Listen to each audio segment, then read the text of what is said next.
We are the Legislative Council's Legal and Social Issues Committee, and this is a public hearing into the use of cannabis in Victoria. In 2019, I introduced the Drugs of Dependence Personal Cannabis Use Amendment Bill to the ACT Legislative Assembly. This bill sought to legalise cannabis for personal use. It allows for individuals to possess up to 50 grams of cannabis for their own personal use and to grow 2 cannabis plants to a household limit of 4. The bill I introduced and then was passed by the ACT Legislative Assembly came into effect on the 31st of January 2020. And with it, the ACT became the first jurisdiction to legalise cannabis possession. For people who don't use cannabis and who aren't close to anyone who does, the legislation has had no effect on our lives. For those who do use cannabis or love someone who does, the legislation is potentially life-changing. It means that the threat of criminal conviction that would severely impede and restrict people's life trajectories is off the table.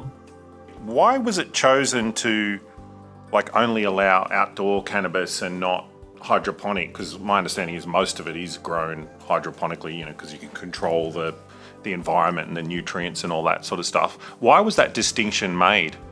The reasoning made by those who put forward that amendment was that they wanted to better enable police to identify commercial growers and people growing for their own personal consumption. What's going on in the rest of the cannabis use broadly in the ACT, separate to those that are falling within, this legalised structure?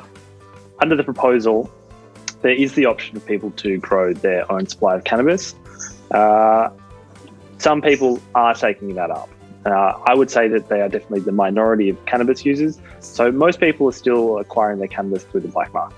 If we're going to try and keep the illicit market, people away from the illicit market, what else could we in Victoria do and what could we learn from the ACT approach? Depending on the way that legalization of distribution is done, it can lower the cost of cannabis. But by the same token, it can reduce the amount of black market activity. When your Standing Committee on Health and Ageing and Community Services, when they conducted the inquiry into your bill, Michael, one of their recommendations was around what's colloquially called a cannabis social club. They are neat, novel solutions. And if that is a path that Victoria thinks is possible, then I think there are many benefits to a model like that. It would allow people to get cannabis without having to interact with organised criminal elements.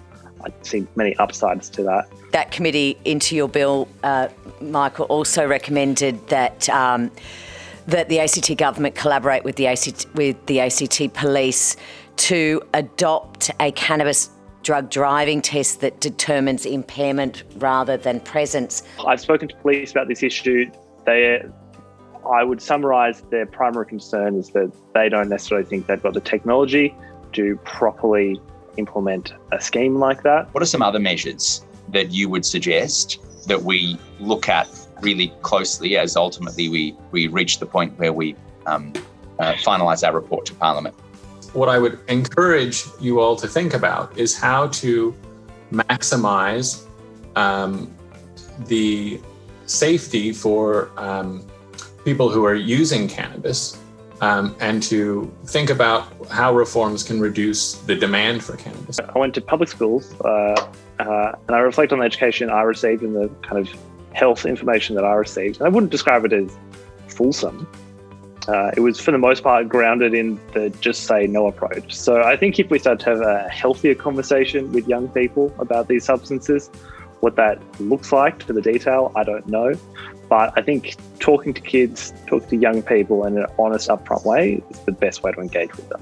So a more rational approach, I think, for Victoria would be to adopt legislation similar to that in Canberra and pivot the approach to working with people who use drugs instead of against them. Thank you both very much for joining us today.